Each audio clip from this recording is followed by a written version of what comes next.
Alors,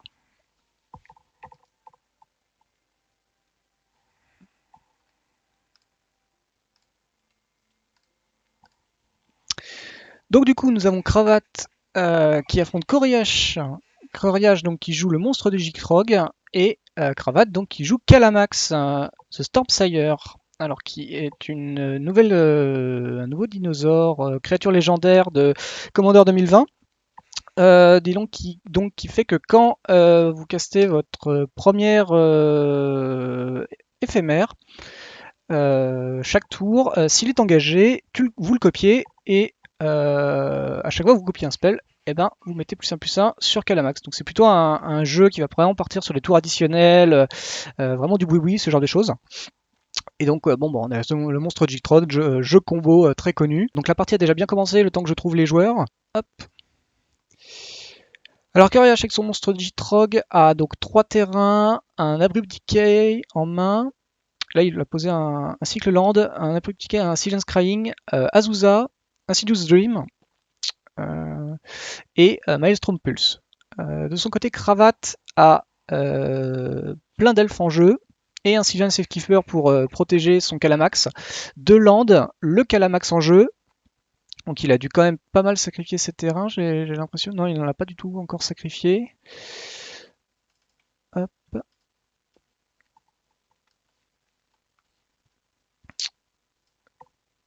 Donc voilà. Et alors du coup dans sa main nous avons donc une chaîne de vapeur qui va lui permettre de renvoyer des landes, des permanents dans la main de leur propriétaire. Et un bounce.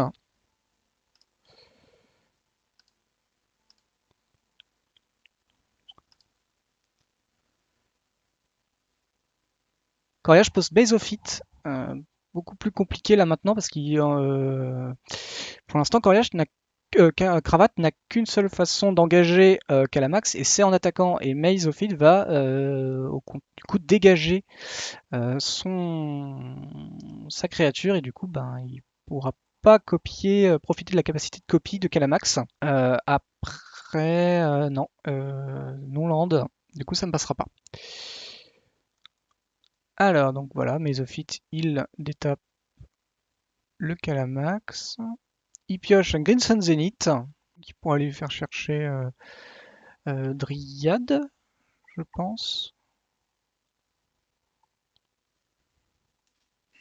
Il a pas mal de choses. Il n'a pas assez pour. Donc là, il pulse Calamax.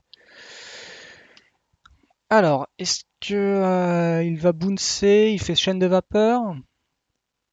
Non, il fait Into the Roil pour aller piocher. Il fait Into the Roil, il pioche et il a ouvert un Factor Fiction. Donc il a bien été chercher sa Dryade Arbor. Là, il a pioché encore. Donc il va rejouer, il retente Calamax, ça va passer, il n'y a pas de contre en face, de toute manière. Et là, c'est une fin de tour, du coup, il passe. Coriace, untap. Alors là, il a ce qu'il faut pour poser Jitrog et ça sera pas. Enfin, de toute manière, il n'y a plus que 2 elfes en jeu, donc clairement, il n'est pas inquiété ce tour-ci de ce qui peut arriver. Il ouvre une Splendid Reclamation. Il a qu'un seul terrain pour l'instant, donc clairement, il va jouer Jitrog. Alors, du coup, nous avons une 6-6 Death Touch, donc beaucoup plus gros que le Calamax qui est que 4-4, qui fera qu'au début de son entretien, il va sacrifier un terrain et il pourra en jouer un additionnel en échange. Et il piochera, ce qui serait quand même. Ah, et du coup, Calamax fait en fin de tour, il détape le Tropical Island, il fait chaîne de vapeur sur. euh, sur ici le Calamax. Calamax, mais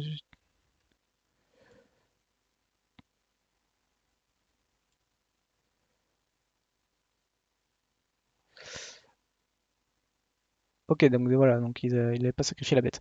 Donc du coup, il a renvoyé Jitrog dans la main. En réponse, il a sacrifié Dryad Arbor pour dupliquer la chaîne de vapeur et il a bouncé le Calamax. Euh, Cravate ouvre un Brazen Borrower. Il rejoue Calamax. Euh,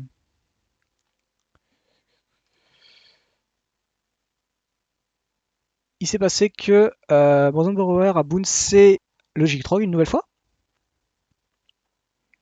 Donc on est au début de tour, Kalamax s'engage. Est-ce que là, sur la pile, voilà, sur la pile, est-ce qu'il va faire un... Alors il a ouvert un bounce, target spell hors créature. Alors, il joue beaucoup de bounce, hein, en tout cas, visiblement, très très peu de contre et beaucoup de bounce pour pouvoir profiter de la duplication.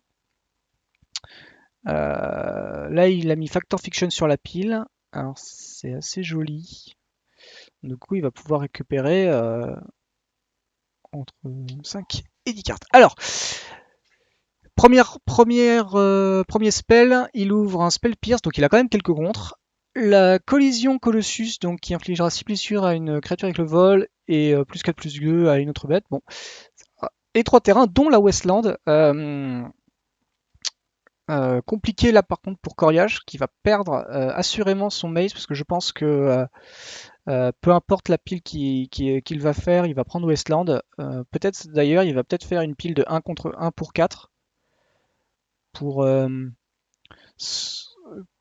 le tenter sur d'autres choses. Après sachant que bon, Spell Spear est beaucoup plus intéressant effectivement, mais Colossus va pas trop inquiéter Coriage parce que le vol c'est pas son truc, donc il fait Misty Rainforest, Westland et Colossus d'un côté et Spellpierce Cascade de l'autre pour le tenter parce qu'effectivement il a toujours un command tower, donc le Spellpierce est utile. Il n'a pas encore joué de terrain, donc voilà, donc il a choisi sa pile effectivement le Westland, ça tombait sous le sens. Et donc là on va avoir la seconde pile. Donc la seconde pile nous montre une Cyclonic Rift, une Mystic Confluence, une Electrolyze, un Wilderness Reclamation et un Fable Passage. Donc là pareil, qu'est-ce qu'il va choisir D'accord, donc il fait Cyclonic Rift, Mystic Confluence d'un côté, Electrolyze et Fable Passage, et Witness Reclamation de l'autre. Witness Reclamation qui va vraiment l'intéresser, je pense. Est-ce que ça serait au détriment de la Mystique et du Cyclonic Rift? Et il a pris le contre et le bounce. Donc du coup là pour l'instant il n'y a que 2 cartes qui sont inconnues de Coriace, qui sont donc l'Oracore et le bounce Spell Créature.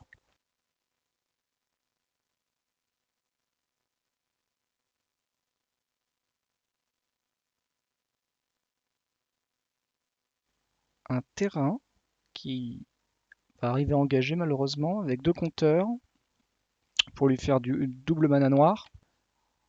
Il retente le monstre. C'est arrivé, fin de tour, crack Misty Rainforest.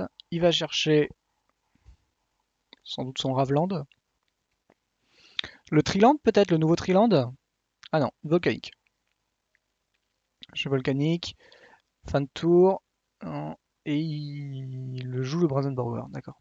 Koresh concède la partie parce que là il pourra pas gérer, je pense, la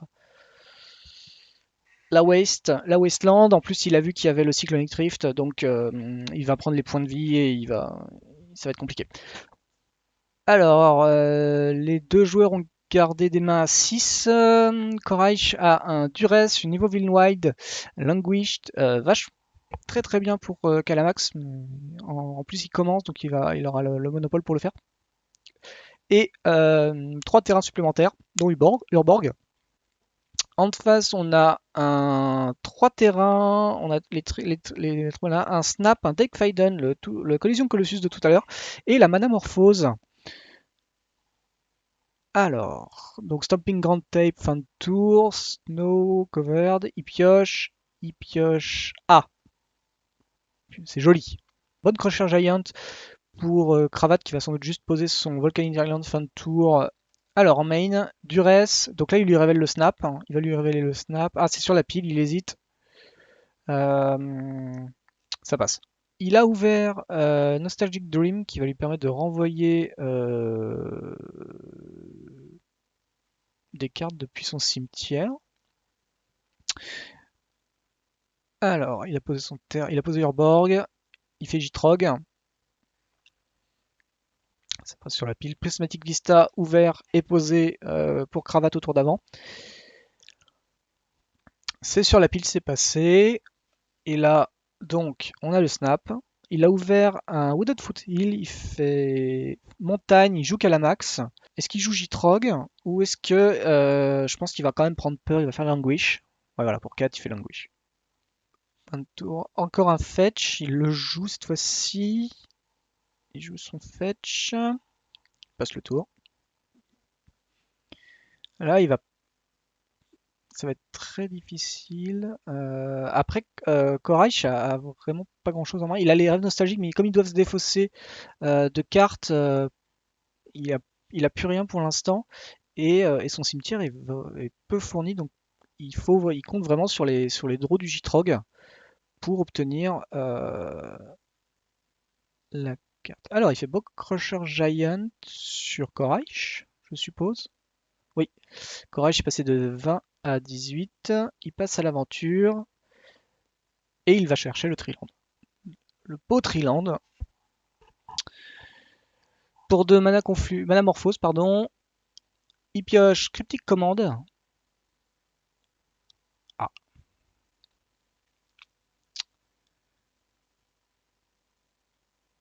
Pour 2, il joue Cryptic Command. Il a bouncé le Jitrog et il pioche un autre terrain. Décidément, il pioche presque autant de terrain que le Jitrog. Insidious Dream, ce serait bien. Blink of an Eye, donc il joue Bone Crusher Giant. Est-ce qu'il fait le fin tour, il bouncera, il veut profiter de la capacité du Jitrog de faire sacrifier un terrain pour qu'il perde un peu de mana. Il joue les rêves insidieux. Il défausse tout et il va aller chercher. Donc il a mis Squandered ressources sacrifiées, je crois. Et Splendid Reclamation au-dessus de sa bibliothèque. Ressources est sur la pile. Ressources est sur la pile, est-ce que ça passe? Alors il a fetché. Cravate a fetché. Taiga, Burning Growl. Il tape. Il fait Blinking Eyes, kické. Pour renvoyer le Jitrog. Il a pioché un Sylvan Safekeeper. Pourra lui être utile, effectivement.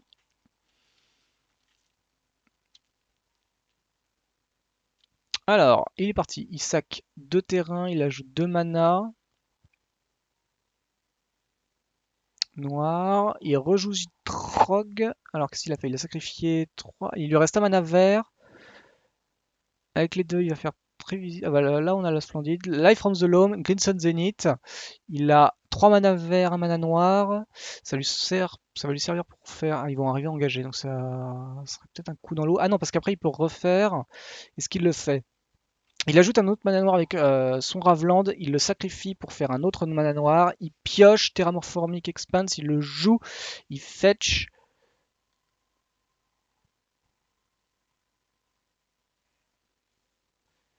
Est-ce que ça va Je pense que ça sera parti. Il va chercher une forêt qui arrive engagée, il a ouvert avec le grâce au fetch, il a pioché un marais, il sacrifie encore, il fait un quatrième mana vert. Là, cette fois-ci, il joue la Splendid Reclamation.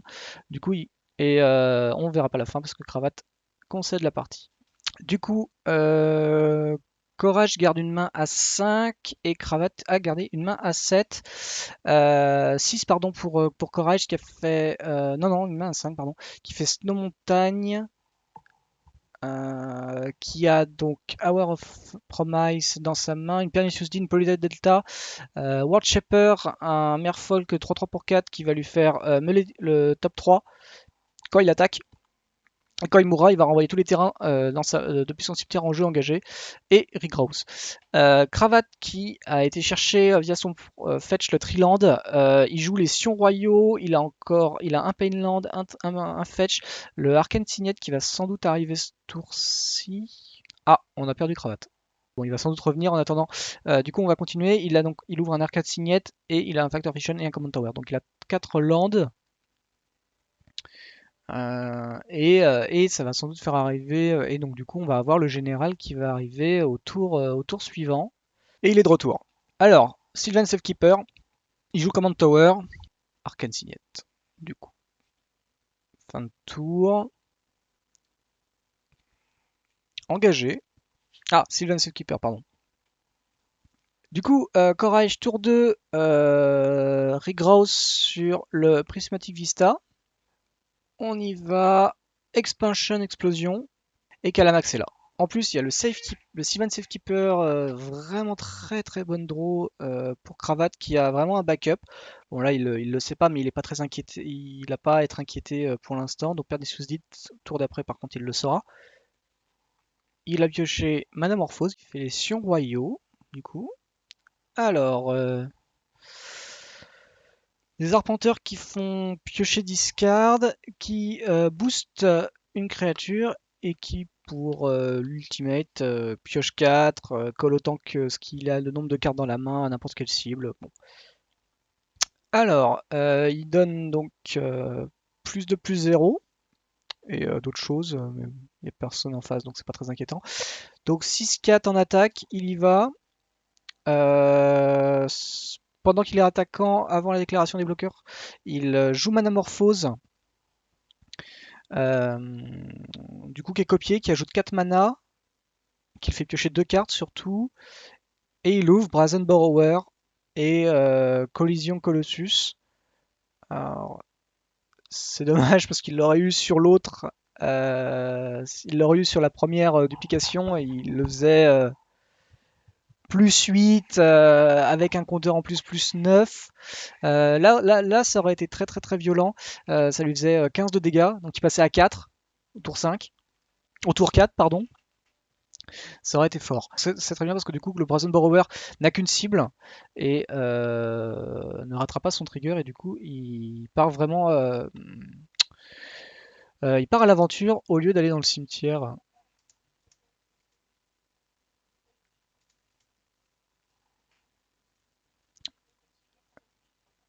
Ah, Coriache a concédé la partie.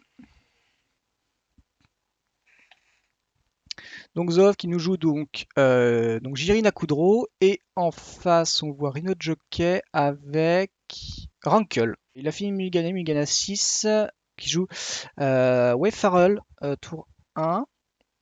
Alors il fait des raccourcis hein, parce qu'il engage son Polytech Delta, Scrubland, ok. Donc il a un Relic Seeker, un Lightning Greaves, un Selfless Spirit, un Bloodsocket Champions et il a ouvert un second terrain. Donc là, il joue Relique qui va lui permettre que s'il inflige des blessures à un joueur, il mettra un marqueur +1/+1 et à ce moment-là, il pourra chercher un équipement dans sa bibliothèque et le mettre dans sa main. De l'autre côté, on a Rankle qui nous a fait tour 1 Shadow Spear. Dans sa main, il a Nykthos, un second Snow Covered Stamp, un Dark Confident, un Hypnoturak, un autre land, une Collective Brutality et une Contamination. Alors, Collective Brutality, il a défaussé la Contamination. Du coup, il va tuer le Relic Seeker. Ah, on a le général. Et il va défausser. Est-ce qu'il peut défausser Instant Sorcery? Donc, bah, il défausse rien. Voilà. Tant pis. Et donc, il a Jirina Kudro. Donc, Jirina Kudro, 3-3, humain soldat, qui, à chaque fois qu'il arrive sur le champ de bataille, pour le nombre de fois qu'il a casté depuis la commande zone, le Jirina, il va popper des 1-1 White Soldier et tous les humains sont boostés, plus 2, plus 0. Donc, mais visiblement, il ne joue pas que des humains, il joue aussi des bonnes cartes. Alors, Self Spirit pour protéger Jirina, archétype de l'agression. Pour 3, c'est un humain 3-2, Teros, Born of Gods, même d'ailleurs. Les créatures ont le piétinement et les créatures adverses n'ont plus le piétinement s'ils l'avaient et ne peuvent plus le regagner. Mono noir du piétinement, il n'y en aura pas beaucoup. Ah, il y a Shadowspear. Non, Shadowspear file pas le piétinement. Ah si, il file le piétinement. Bonne pioche. Bonne pioche pour lui. Il joue Lightning Greaves. Il prépare l'arrivée du général.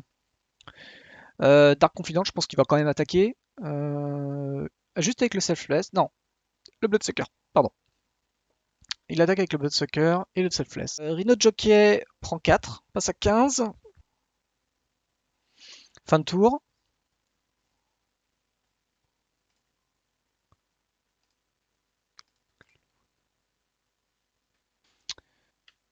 Et ça va être Uncle.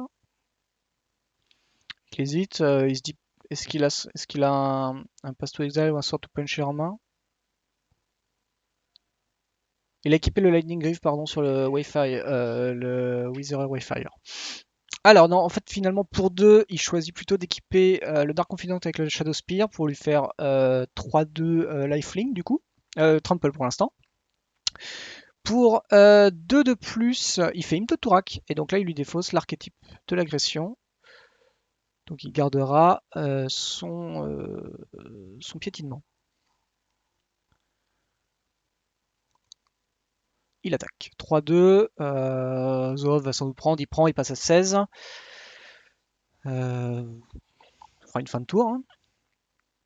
Je pense qu'il attend peut-être d'avoir au prochain tour, il attend peut-être de pouvoir équiper le Shadow Spear sur le Rankle directement. Donc la fin de tour, Zov a moins de land que Rhino Jockey. Donc il tape le Werfaren pour aller chercher une plaine. Oh, c'est un land, c'est même un land. Command Tower, du coup. Glory Boon Initiate, humain, 3-1 qui, quand il attaque, peut faire devenir une 4-4 lifelink s'il l'exerte. Donc ça veut dire qu'il perdra un tour. Je pense qu'effectivement il joue son général. De toute manière, le Glory, il peut le faire attaquer directement avec le Lightning Greaves au besoin. Là, je pense qu'il a vraiment envie d'amener de la patate. Et ça va amener de la patate. Hein, parce que là, on a une 3-3 humain qui fait que tout le monde devient... Il a 3 humains en tout. Oui, ça c'était un humain. Ça, c'en est pas un. Donc il fait la séparation. C'est sympa. Il active les boosts. Donc on passe à des 3-1, 4-1, 3-1, 2-1. L'humain n'a pas la célérité. Est-ce qu'il veut attaquer Non, il équipe le Lightning Greave sur Jirida et il va attaquer. Son adversaire va prendre 6. Il garde le selfless dégagé. Ok. Il prend 6, il prend 7. Non, il attaque avec lui, il va prendre 9. Il attaque pour 9. Divisé par 2 carrément les points de vie. Tour 5. Si je m'abuse. Non, tour 4. Son tour 4. Donc Rhino Jockey prend beaucoup. J'ai mal compté. Il prend 12. Alors, Nether Void. Tous les spells sont contraires à moins que leur propriétaire ne paye 3 supplémentaires. Ça sert à rien, il concède. Donc, Rhino Jockey qui garde une main à 7, il fait Land Snowcovered, il fait un Grave Crawler. Il garde dans sa main un Castle, son Héros du Tourment, Scrapet Ranger, une Nécropotence et alors une 1-2 pour 1 qui, quand il attaque, les adversaires prendront 1. Donc un petit pinger à distance, mais en attaque. De l'autre côté, on a Zooz qui garde une main avec 3 landes, dont un fetch pour pouvoir aller lui chercher son rouge.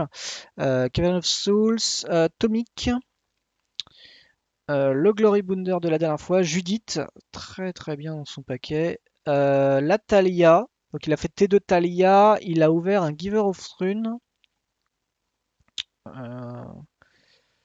Il ouvre un land, là ça ah bah il peut pas faire Nécropotence du coup. Est-ce qu'il nous ferait... Il peut faire un héros du tourment pour 3. Oui, c'est ce qu'il va faire. Il passe par la pile, il est là. Phase d'attaque. Il attaque pas. Council of Judgment pour The Of, qui a pas ouvert de 4ème land par contre. Il stick à 3. On espère pour lui qu'il aura le 4ème au prochain. Il va chercher son plateau. Est-ce qu'il fait pour 2? Il fait le Glory Bounder. Bound of Initiate, pardon. Et pour 1, le Giver. Lâche Whistle. Fouet quoi. Donc là il a 2-3-3 volantes. Donc Zov peut pas bloquer. Il prend 6, il passe à 11. Les modes, ça sera sans doute peut-être une défausse. Parce que je pense que la nécropotence va pas lui servir. Il prend déjà trop, il va trop prendre au prochain tour. Donc peut-être qu'il va sacrifier. Il a Scrapping Scrooger de toute manière, donc il peut sacrifier. Donc il fait une défausse. Il fait effectivement une défausse. Est-ce qu'il fait une sacrification en plus? Oui, il sacrifie le Gravecrawler, qui peut revenir quand tu contrôles un zombie. Pour l'instant, il n'y en a pas. Et en face, il a sacrifié la Talia. Alors, champion of Paris. Et il a joué Judith. Il attaque. Est-ce qu'il exerte? Oui, il l'a exerté. Et il a collé 5. Alors, Rhino Jockey, Pétale de Lotus. Alors, est-ce qu'il va jouer est-ce qu'il va craquer le Lotus pour le Vicious? Il va sans doute peut-être craquer le Lotus pour poser un Vicious et le Lâche Brad qu'il va équiper pour 4 mana Phyrexian, enfin 4 points de vie, pardon. Parce que là, on a une 3-3, donc voilà, effectivement, il craque le Lotus pour le Vicious. La question après, c'est effectivement aussi, est-ce que il sépare le Germe pour coller sur Rankle ou un Scrooger pour augmenter un peu les bodies de ces bestioles. Donc là, il attaque en force. Alors, il attaque en force avec la 3-2, les 3-3. Donc là, il va prendre Zov va de toute manière prendre 6. Avec le Giver, il va protéger Judith. Le Scrooger va mourir. Zoos passe à 10. Il défausse. Alors, oui, vu qu'il a pas de main, il va choisir le mode de défausse et le mode de sacrification, effectivement. Alors, il va défausser. Ah, il sacrifie Judith. Donc, il va pinguer Rhino Jockey, qui passe à 12. Et du coup, il a défaussé son Selfless Spirit. Il pioche Fatal Push. Au besoin, il peut tuer le germe. Est-ce qu'il va faire Tomic pour plutôt avoir une 2-3 vol pour bloquer Rankle? Pour éviter de reperdre encore une bête. Rhino Jockey qui va piocher. Dans le pire des cas, au moins, s'il a un terrain, il peut jouer la capacité du château. Bah, Dust Ball. Voilà, un terrain. C'est pas mal Dust Ball quand on voit que ça galère un petit peu en face en termes de mana.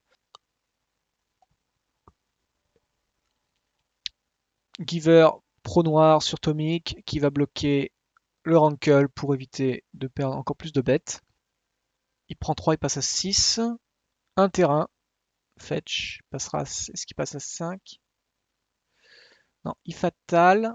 Est-ce qu'il peut tuer ce tour-ci? Il réfléchit. Parce que là, il ferait 2, il booste l'autre, ça ferait 4, ça fait 6, 7, 8, 9, ça passe pas. Il passe à 4. Et il gagne des points de vie avec le Glory Bounder. Inquisition de Kozilek pour Rhino Jockey, ça servira à rien. S'il casse pas un land et que Zov ouvre un land, Zov il fait bah, je vais booster mes bêtes, je vais faire pro noir avec le giver et tu vas prendre 4 quoi. Que ce soit via le parish, bon voilà, concession, Rhino Jockey a concédé. Alors ça va très très vite. Kinder a gardé une main à 5. Kinan, pardon, pas Kinder. Kinan garde une main à 5 avec 3 landes, un Golden Eggs, un Space Cat et une Sylvan Library. De son côté, Isamaru fait un magnifique T1 Isamaru avec il a un seul land de plus, il a une Kalia Hérétique Qatar, Honneur des Purs, Gideon, Fable Tweak. Il joue Teethgate pour ralentir l'adversaire, pour éviter les contres surtout. Parallax Wave et une nouvelle carte du coup qui fait que quand les nouveaux, j'arrive pas à le dire, les nouvelles forces entre guillemets, quand le commandeur est sur la table, le sort coûte 0 et là les créatures sont indestructibles. Ça risque de piquer. Spellskite pour Kinnan qui passe le tour, qui a ouvert une forêt supplémentaire. Armsway pour Deep Cold qui prévient les 2 blessures qui devraient être infligées impermanent. Pour 2 honneurs des purs, il attaque, il va prendre 3, il passe à 14. Upkeep, il ouvre un Wooded Foot Hill. Oko pour l'Antariel au prochain tour. Alors, toujours pas de land, tristesse infinie. Par contre, il peut engager. Et il a posé Kinan, par contre. Il a posé Kinan. Alors, Kinan qui, quand on engage un permanent pour non-terrain pour du mana, on ajoute un mana de plus. Et pour 7, on look les 5 premières cartes du dessus de la bibliothèque. On révèle un non-humain. On le met en jeu. et le reste on le met dessous. Je pense que c'est quand même pour sa première capacité qu'il le joue pour avoir beaucoup de mana et faire des trucs un peu absurdes. Topplegeist pour donc du coup Deep Cold qui passe le tour, qui attaque, qui passe le tour, l'Antariel qui passe à 6. Il a bloqué avec juste un Spellskite et pas un Kinan. Il ouvre Uro, alors là c'est pas mal quand même Uro. Ça va lui faire remonter. Est-ce qu'il a envie de faire ça ou de faire Oko pour 3 du coup? Est-ce que c'est Uro? Est-ce qu'il ouvre un terrain? Arcane Signette. Il l'engage maintenant, il le craque. Oko. Food. Donc il pump, il fait un food. Toujours pas de terrain, unexpected absent. Face de bourre. Je vois qu'une seule, une seule pour le topper. Ouais, voilà, il attaquait, il a fait les deux attaquants vers vers l'Antariel et le topple gaze vu qu'il vole, il a été vers Oko. Du coup, l'Antariel draw, il fait sa Sylvan Library, Fierce Impact. Est-ce que ça irait pas nous chercher une guivre, tout ça? Est-ce qu'il a assez? Il peut avoir 3 mana, 4-5 avec lui. Le food produit pas de mana, donc non, il a pas assez. Donc il le joue, ça arrive en jeu. Peur comme online, tout simplement.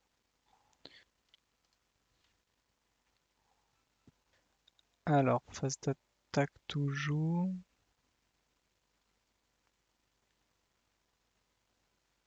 Donc là, il va rediriger deux blessures. Donc là, il s'est débarrassé de deux bêtes. Il y a la Welcome qui arrive juste après, ça va quand même être très très dur hein, pour lui. Et pourtant, il a des choses, hein. Il a un expectil. Il lui faudrait un mana. Ah non, un mana, ça changerait pas grand chose. Ça changerait un tour. Il a Parallax Wave, il lui faudrait deux tours. Après, il a l'indestructible, mais bon, s'il regagne plus 6, ça le fout dans l'espace complètement.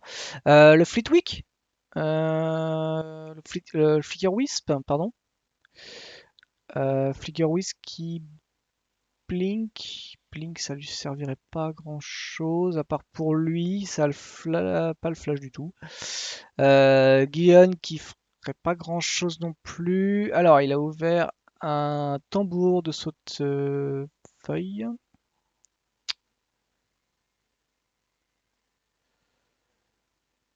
Non, il gagne pas avec son équipement. Alors, tu parles de celui-ci.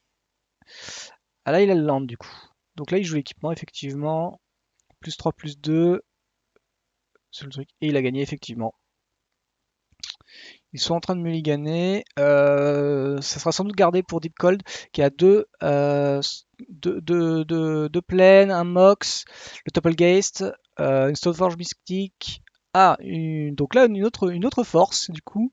Euh, une autre force, quand même, c'est ce qui est bien. Alors après, est-ce qu'il va défausser Topplegeist pour l'instant, ou il va attendre peut-être Phyrexian Revoker.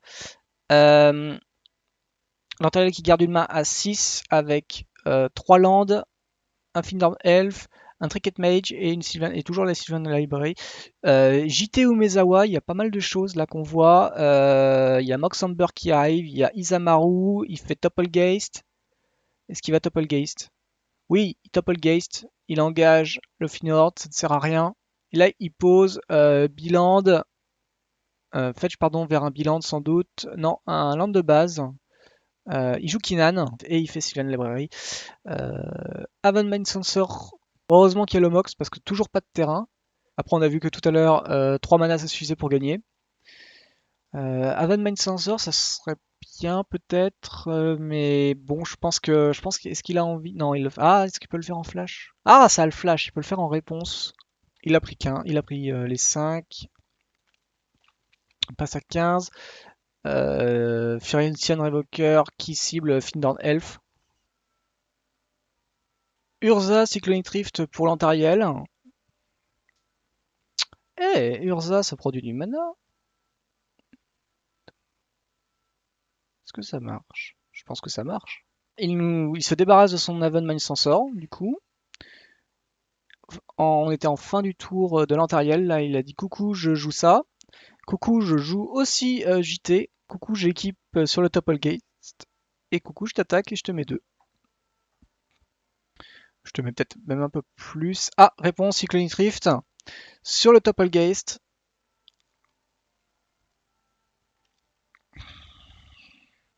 Double bloc. Worldly Tutor. Ah, et talisman de curiosité. Urza. Non. Il revient dessus, il fait talisman. Là, il le fait. Il se rend compte qu'il avait peut-être pas la mana pour. Manque avec Worldly, il veut sans doute encore aller chercher une bestiole. Il a pris 2 parce que il voulait garder sa bestiole pour le JT. Topolgeist, il va engager la construction. Phase d'attaque. Le JT de toute manière qui est s'il y a des combats de damage. Donc là, Urza bloque. Il veut pas partir. Il est à 6. C'est descendu tellement vite. Wow. Alors, sur les blocs, il joue. Donc si tu contrôles une plaine, tu peux engager une créature dégagée du contrôle. Et plus 1 sur la bête. Ah, il tue Urza. Oh là là là là là là. Oh, la carte de l'espace. Fin de tour, Worldly Tutor. Alors là, attention, 1, 2, 3, 4, 5, 6. Ça va sans doute être encore la give, hein, j'ai l'impression. Je pense à 1, 2, 3, 4. Ah, mais il a plus Kinan en plus. 1, 2, ouais, 6. Il peut faire que 6. Ça va sans doute être encore la give. Alors, ah, il a été chercher Uro. Ok, très bien. Donc il joue Uro pour gagner de la life. Toucher, gagner des points de vie. Et il a rejoué Kinan. Alors, phase d'attaque. Qu'est-ce qu'il a ouvert? Il a ouvert Brimaz. Et non, c'est bien Brimaz. Primaz, 4-5 vigilance qui pop des 2-2. Et là, il le met au cimetière. Brimaz, fin de tour, la Bibli. Il regarde les 3 cartes. Un catacombe.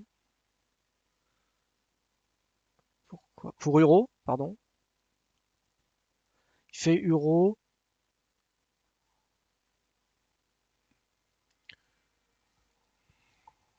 Ah, Préordain, du coup. Alors, Préordain.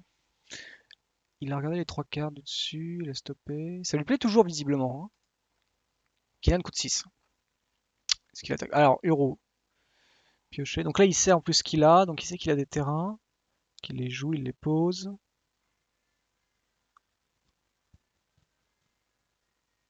Bloqué, Brimaz, il fait une 2-2. Il a enlevé les compteurs de Lumizawa, d'accord. Seconde phase principale. Du coup, hop, on recommence. On repose Uro. On repioche une Snow Forest. On a assez pour faire un Tézéret. Est-ce que... non, il préfère jouer Kinean pour l'instant. Bounty. Stoneforge, on va chercher l'épée. Je suis pas sûr qu'il joue à bleu vert.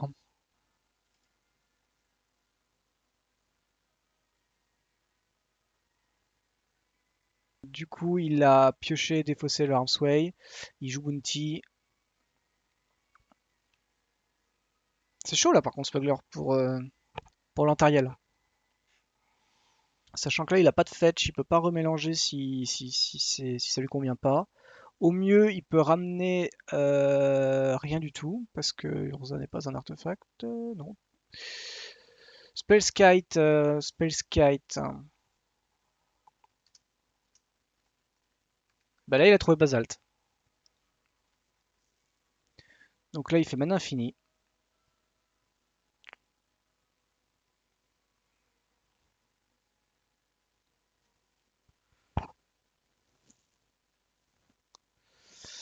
Avec son mana infini, il fait la capacité de Kinan. Donc du coup, il va regarder les 5 cartes. Il joue Firis Impact.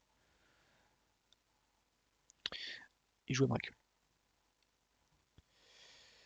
Il joue Miracle, il recommence, il joue la Mog et donc bah du coup Deep Cold concède.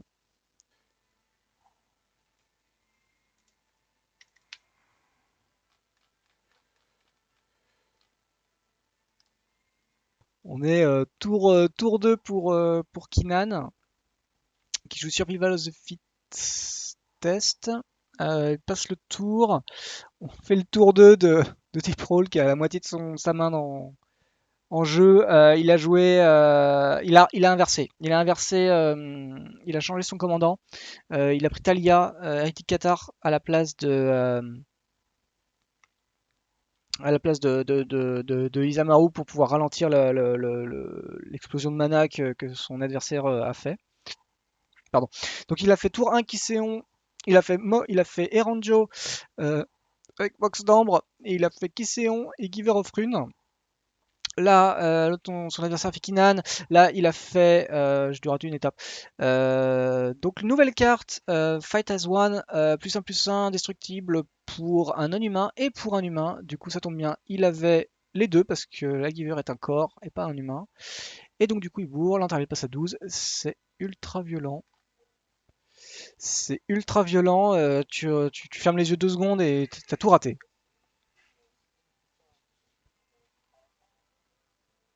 Alors, mana confluence pour l'Antariel. Donc on n'a pas vraiment vu que s'il a. Alors revenant de mantra, donc ça protège les créatures d'une couleur et Graft Wargear. Donc le Kiseon s'est retourné flippé, donc on a le Gideon. Alors là il hésite. Est-ce que c'est ça son histoire? Qu'est-ce qui se passe? Oui, il a posé son land et là il hésite. Alors il hésite sur. Il s'est défaussé, il joue Fitness. Ok, il va chercher Bird. Il joue Bird. Super. Il fait quoi? Skullclamp? Il joue Skullclamp. Il passe le tour. Passe le tour, son adversaire ouvre une force. Aïe aïe aïe aïe aïe. Ça va être violent. Kiseon pour 0, il devient une 4-4, indestructible. Pour +1, il peut donner l'indestructible à une autre créature et la détaper. Et pour +2, il force une créature adverse à attaquer le Gideon. Il peut forcer Kinan à attaquer, du coup. Donc là, il fait Wargrift.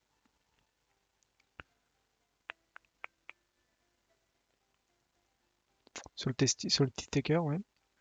Oui, il l'a protégé, on est d'accord? Oui, il l'a protégé. Du coup, il a fait +1 pour donner l'indestructibilité. Jusqu'à la fin du tour, une créature ciblée gagne indestructible et je tape la créature. Il a du target, je sais pas pourquoi la giver. Ouais, ah, il a donné +1, c'était au tour d'avant. Donc là, il a fait +1, il untape. De toute façon, c'est jusque Your Next Turn. Ah oui, donc là, c'est une 5-3 indestructible pendant tout un tour. Est-ce que opposition, c'est joli? Ça paraîtrait. Il a 2 bêtes. Mais il a pas de land. Il a pas de 4ème mana, donc il va être obligé d'engager. Il serait obligé d'engager un mana. Il serait obligé d'engager un elfe ou un bird pour jouer son opposition, donc il perdrait un petit peu de puissance de la carte. Donc pour 2.